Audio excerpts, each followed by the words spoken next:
بسم اللہ الرحمن الرحیم۔ ایک دکھیاری ماں کی آخری دعا، غربت کا امتحان۔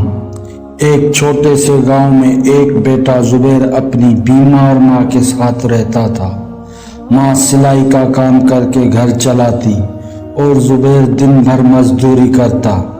غربت نے دونوں کے چہروں سے مسکراہٹ چھین لی تھی، مگر ماں ہمیشہ بیٹے کو حوصلہ دیتی، بیٹا اللہ تعالیٰ صبر کرنے والوں کے ساتھ ہے۔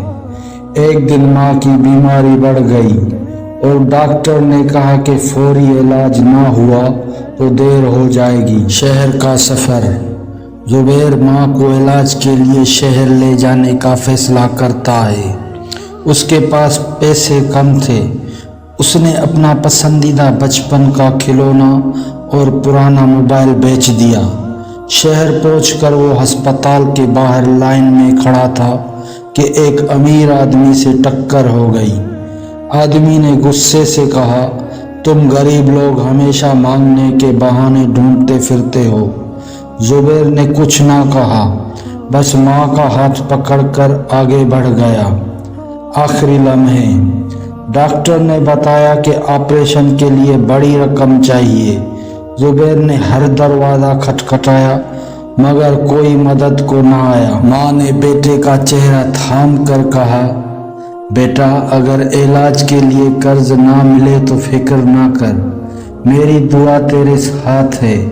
اگلے ہی دن ماں کا ہاتھ زبیر کے ہاتھ سے ڈھیلا پڑ گیا اور وہ دنیا سے رخصت ہو گئی۔ دعا کا اثر۔ ماں کے جانے کے بعد زبیر ٹوٹ گیا مگر ہمت نہ ہاری۔ اس نے مزدوری کر کے پڑھائی جاری رکھی اور چند سالوں میں شہر کا کامیاب بزنس مین بن گیا۔ ایک دن اس نے غریب مریضوں کے لیے ہسپتال کھولا جہاں علاج مفت ہوتا تھا۔ وہ کہتا، یہ سب میری ماں کی آخری دعا کا اثر ہے۔ ماں کی دعا کبھی رائے گاہ نہیں جاتی۔ یہ ایک سچی سبق آموز اردو کہانی ہے جس میں ایک غریب بیٹے اور اس کی بیمار ماں کا درد بھرا سفر دکھایا گیا ہے۔ ماں کی دعا کی طاقت اور بیٹے کی قربانی ہے۔ تو دوستو، ویڈیو اگر پسند آئی ہو تو پلیز میرے چینل کو سبسکرائب کر دیں تاکہ میری ہر نیو آنے والی ویڈیو کا نوٹیفیکیشن آپ کو بر وقت ملتا رہے۔ تو ملتے ہیں نیکسٹ ویڈیو میں، تب تک کے لیے دیجیے اجازت۔ اللہ حافظ۔